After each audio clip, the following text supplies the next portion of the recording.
Welcome back, everybody. Zeona, thank you for coming on and being my guest today. Thanks for having me. Yeah, so today I wanted to do, it's kind of an update on an episode that we have done before, which is on like Airbnbs, VRBOs, short-term rentals. But when we recorded with actually some people that you know here in the DC area, they weren't actually, there were laws that had changed as far as what you could do in terms of lengths of stays and it's not just DC, and various areas around in the DC metropolitan area, but they weren't enforcing those rules. So we talked about how they would be enforced, but they hadn't been yet.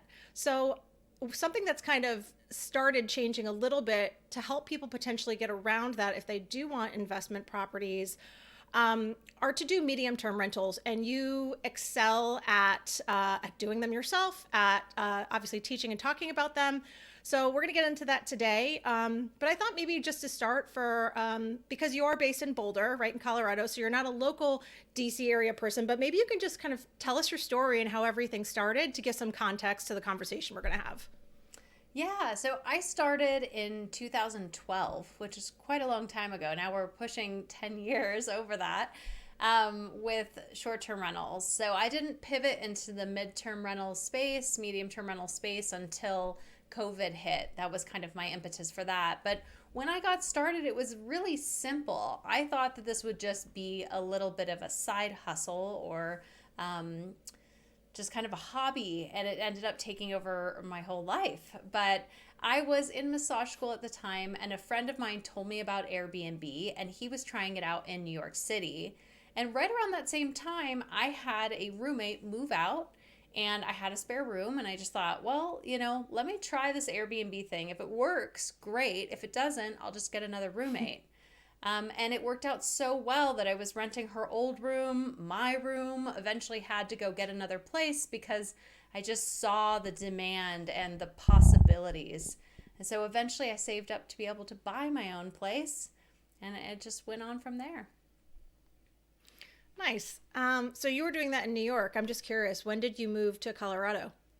I was doing it in Colorado. My friend was doing it in New York. And that's why I heard Ah, about it so early, is because often these technologies launch from the big cities, and then, it takes a while to get to the rest of us. But I got an early insight. nice. And just so people know approximately, because I'm sure it changes, how many properties do you manage or have now? Yeah, I have 11 units and I manage another one, but I used to manage, gosh, like up to, I think it was 60 units in 5 countries. So I did a lot of that and I really just burnt out on management. So now I only do my own places and I have one that I'm like phasing out. So, yeah.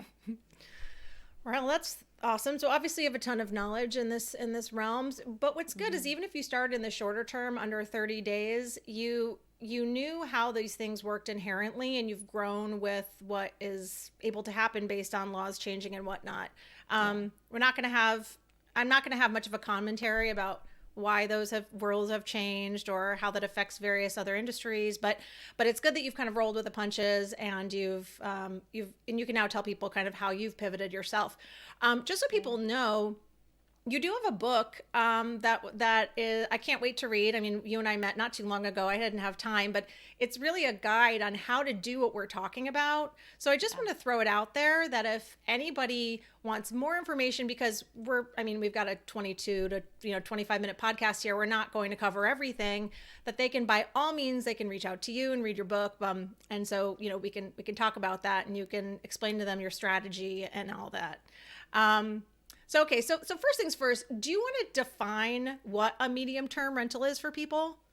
Yeah. So there's kind of this funny thing that cities decided that 30 days was the hard line. Anything under 30 days is a short term rental.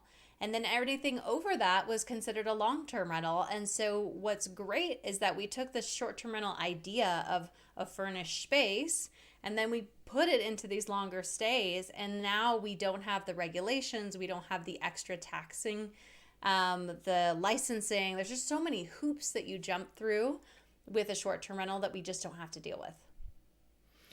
Yeah, for sure. I mean, in this area, I went through and painstakingly looked at all of the different regulations. For anybody who's listening, I looked at DC, I looked at Alexandria, Arlington, Fairfax. I mean, those are the areas that are, Montgomery County. They're the ones closest into the center, and they're also the areas that tend to rent the easiest, other than like vacation homes like in the mountains and whatnot. Like those had the more transient people coming in, and so I think a lot of people felt stuck after these regulations both happened, and then certainly since they started being enforced.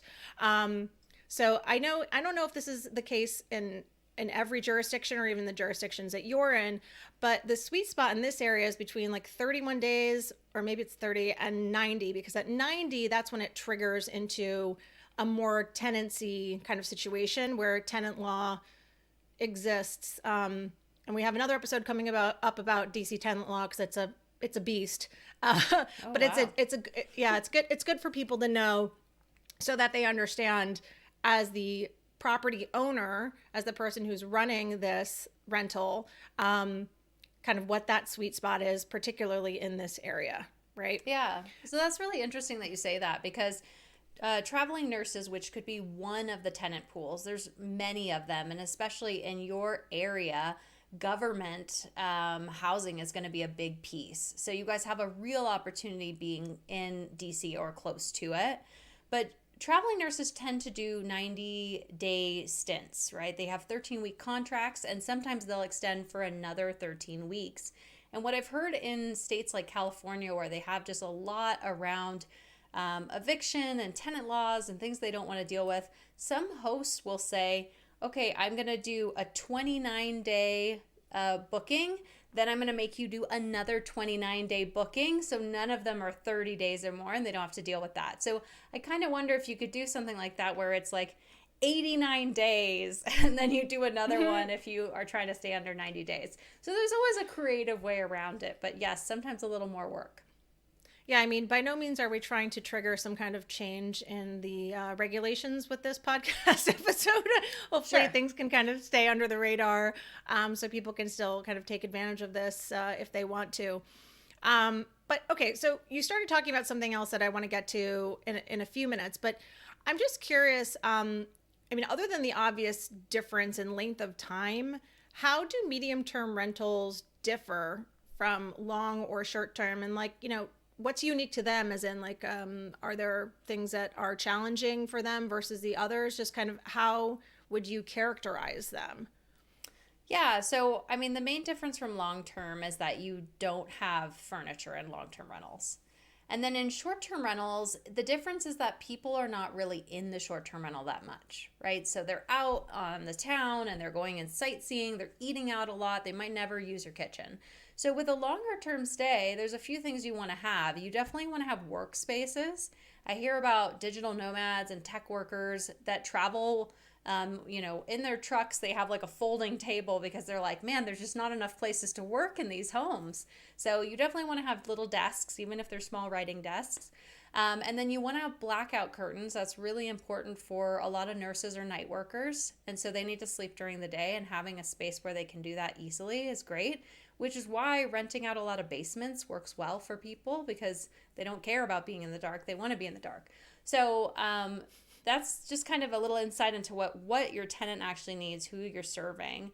And the last thing I'd say is, like, you want a more built out kitchen, right? So you don't want to just have basic plates. You want to have enough for them. You might have a crock pot. You might have just, more pots and pans, and just something that they can actually get down and cook with. So those are the considerations. It's not super different. Yeah, I would think laundry too, right? I mean, when you're there at that point, you're going to have to do laundry. And so, personally, if I was, I don't know, I could see myself being a nurse. I wouldn't want to be working crazy hours and then have to wash my scrubs in a laundromat. Yeah. Because I know a lot of people who rent out basements in the more traditional kind of Airbnb way, that the laundry is not on that floor. And so it is hard unless they install a separate one, which for the short term, maybe some people will do laundry, but it's not something Not they as need many. for 5 days. Right. Sure. And so my guess is that the biggest challenge really is, and maybe I'm wrong, but would be finding the right kind of tenant, because the platforms that, okay, I'll speak from personal experience. The way I'm used to using Airbnb, and I've been used to using Airbnb for maybe a decade, is that I'm going on the platform to find a place to stay for a vacation. And my vacations typically are no longer than 2 weeks, for better, for worse. so, Yeah. um, and so I'm looking for a short period of time. And perhaps it's that you have people who are looking for longer stay places going to those platforms. But I can't imagine you're getting the sheer number of people looking as you would be for a short-term rental, right? Like a 3 to 5 day. So how do you find the right tenant? How do you find the right renters easily? Because at the end of the day, with any rental, turnover and having a lack of, renters in between a large period of time, like that's the bummer. That's what you don't want. You want it to be churning, churning, churning, rental, rental, rental. Yeah, so in 2022, Airbnb reported that 28% of their bookings were for 30 days or longer. So it's actually a pretty large tenant pool. I think people just don't realize that. But ever since COVID, we had a massive change in the way people work and how they travel around. And so before COVID, it was about 7% of the US workforce that could work remotely. And then after COVID, it was 42%. And while some of those people will go back to office jobs, a lot of culture has changed now for people to be able to work from anywhere. And so you are seeing a lot of people with remote jobs traveling around. I actually just had lunch with a friend who normally would live in San Francisco, but her and her partner have remote jobs. And so they're moving every month and they're doing like a whole year around the US. And they've said it's so much cheaper and they're really loving it. Yeah, I mean, that's a good point. If you're in a market where the rental, or I mean, I would say probably more if you're renting, the cost is so high, you probably can travel, and you, of course, you have a work from anywhere job. You probably can travel and live, the same exact cost perspective the same way. I mean, San Francisco's insane, though I Yeah. think they're having a bit of a drop now. But New York City had this massive exodus of people during COVID. Mm-hmm. DC, I don't think there was such an exodus, only because it's a fairly insulated market. You have people who work for the government who they probably knew at some point they would have to come back, be it because they've got clearances or whatever the case may be. But you did have a lot of people in this area buy second homes in the mountains, so at least they had a place to escape to. And Yeah. and so, but the point is, you definitely can see how this would have happened in the larger cities where it was just super expensive. And Yeah. rentals, I think now they say are above pre-COVID levels. So now they're up higher. So the economics of traveling when you have a work from anywhere job makes sense for a lot of people. Yeah, and it's even more sense if you do what people call geo arbitrage. So you can take that work from anywhere job and just go down to Mexico where everything's half price, or, somewhere further as well. But what's nice about Mexico or someplace like Colombia is you can be in similar time zones, and that really helps if you're working in the US. So do you have people who are Americans who own homes in those places, knowing that that's a thing? That might be a good business model, is having Americans buy places in Mexico. I mean, I don't know what the laws are, if they can easily do that or not, but that would Yeah. seem to be like a faction of what this model could be. Yeah, it is tricky actually to own in other countries. And the reason being is there's not the same kind of lending. We're really spoiled that in the US you have 30-year loans and that you can buy something for as little as 3% down. People don't have that in other countries. So in Europe, the loans, I think the longest ones are 20 years or maybe even 15. And then in places like Mexico, everything is cash. So they will lend to Mexicans, but they will not lend to Americans unless it's private money type of loan. So it's like 10% or more and 35 to 50% down. So it's not the same. Yeah. Okay. Well, I Yeah. mean, to be fair, like I wouldn't call it a gap year because it was when I was 29, but I quit my job and went abroad for a year, just because I hadn't really seen as much of the world as I wanted to. Yeah. And during COVID, it was interesting. It was the very beginning of COVID. So this didn't end up happening for the record, but I thought I was going to end up sleeping in my car just because I really didn't want to get COVID yet. And so I wasn't going to use Airbnbs. Again, it didn't happen. I had a whole plan though. But I had realized I actually haven't seen a lot of the United States, right? Like I Yeah. haven't seen a lot of this country. So, I mean, you're a realtor too, just so people know you are a licensed realtor, and so you don't just do this, Yeah. and you do just the typical buying and selling stuff that people kind of understand about realtors. But yeah, I mean, I can kind of work from anywhere. I mean, case in point, if anybody who watches this sees right now, this is the first podcast episode I'm doing from not my own house. I'm in my parents' hometown, just kind of helping them out right now. So I can work on any of the paperwork stuff from here, but if I'm going to show houses, clearly I have to be in the DC area, and most people who want to work with me want to see the houses with me. So, can't really do that. Yeah. I mean, I think that when I got into being a real estate agent, I said, like, this can't change my lifestyle. And so I just learned how to leverage it and learned how to leverage a team and other people. And I think maybe that's coming from being a real estate investor. I learned how to leverage money with assets. So it's the same where all of our deals is with two agents. So I just split everything. And that works for me. And I'm just happy to bring in the leads when other people struggle getting leads, and I have them running around and doing things when I can't. So it works well. Yeah, I mean, we come at this podcast like really speaking to the clients, not so much to other agents. So I know some people agents listen to this podcast, but if we talk about that for a minute, as agents, a stressful part of our job is knowing when we're going to have deals and knowing Yeah. when we're going to get commissions and how much is that commission going to be. And people think we make oodles and noodles of money, and we can sometimes. We also get taxed up the wazoo because we're not employees. And so it sounds like you personally have a really nice kind of slightly passive revenue stream that goes along with traditional real estate, which complement each other really, really nice. So one helps you be better at the other. So yeah, any agents who are listening, maybe you should be getting into these midterm these midterm rentals. But back to finding the right tenants. So, are there particular places, you talked about Airbnb, I think you said 28% of our 30 days or more, which frankly is higher than I thought it would be. But are there other platforms that speak more to this tenant pool, or, any helpful hints you have with that?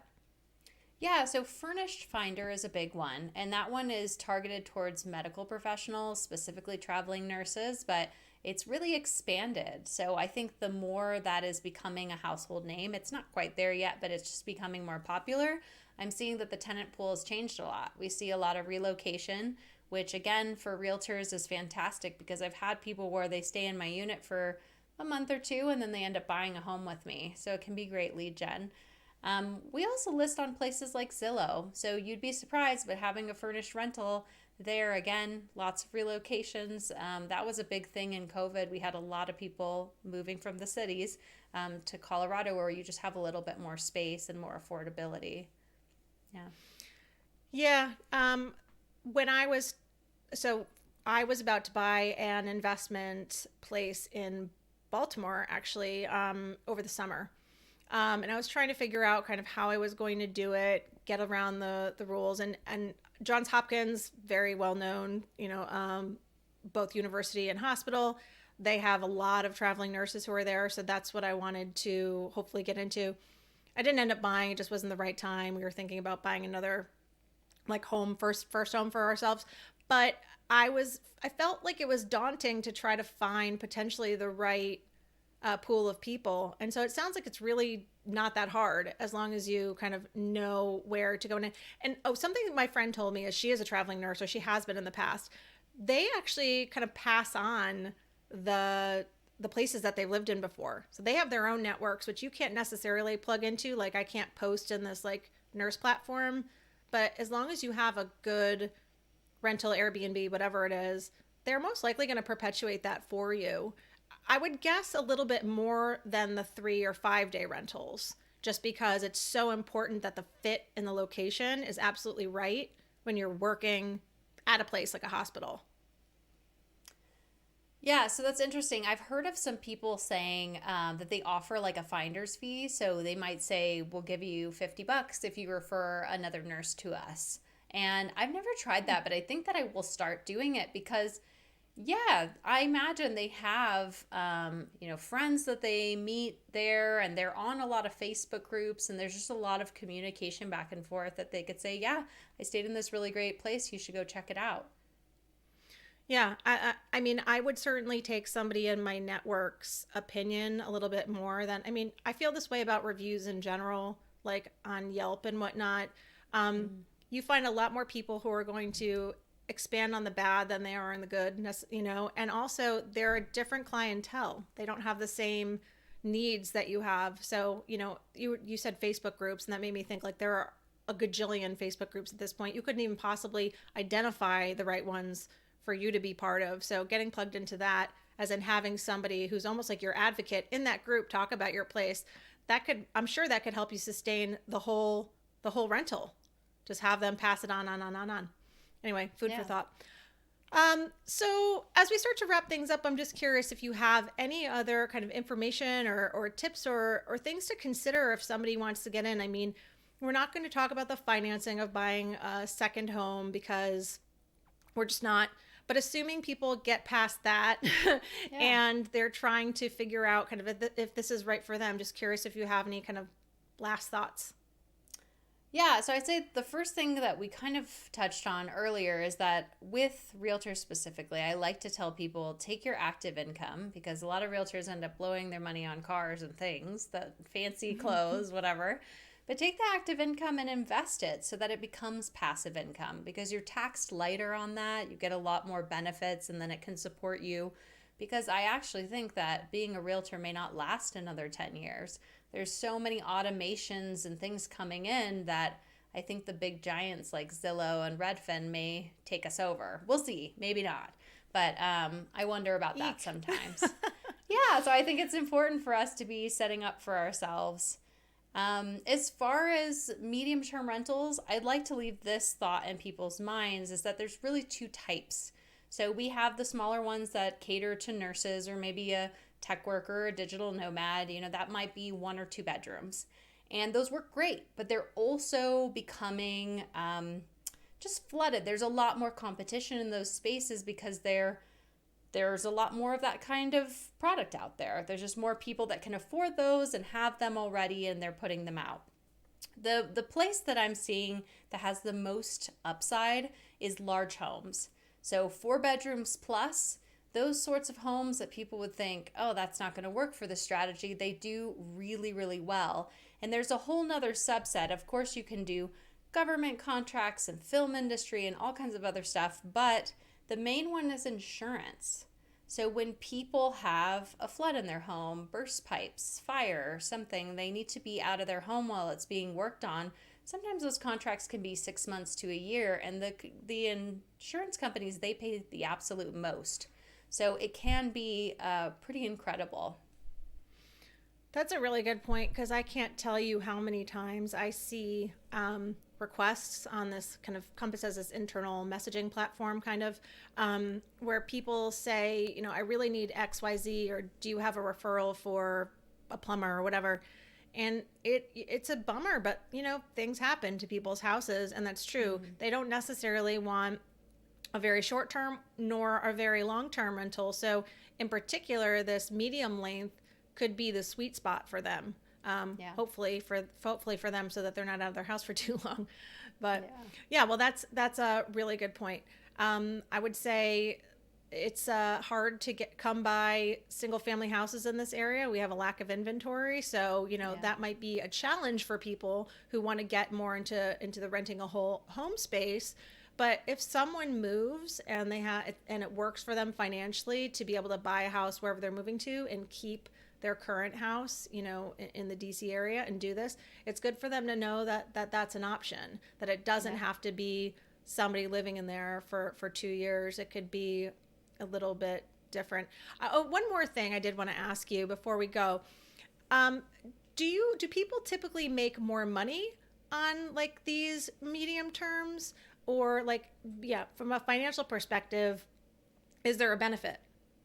Yeah. So the problem with long term rentals for a lot of people is that if you go to buy one now with the still kind of high prices and the high interest rates, you usually can't get a renter to pay as much as your mortgage is. So you're just going to have to lose money for a while, or maybe you break even if you're lucky. The midterm rental space does allow you to cash flow. So that's what people are super excited about. Often you can get the same as a short term rental. Sometimes, if you're using a website like Furnish Finder, it's often where people are going for a bit of a discount. And so you might see that it's maybe 15% less than a short term rental. Short term rentals usually end up being 2 times market rate, so you can get quite a bit out of them. If you're going for insurance, though, you can get 3 to 4 times market rate, which is mind boggling. Well, obviously you can't plan for that. You can't, I mean, I don't want people to have to move for insurance reasons, but it's good to know that that's how it works.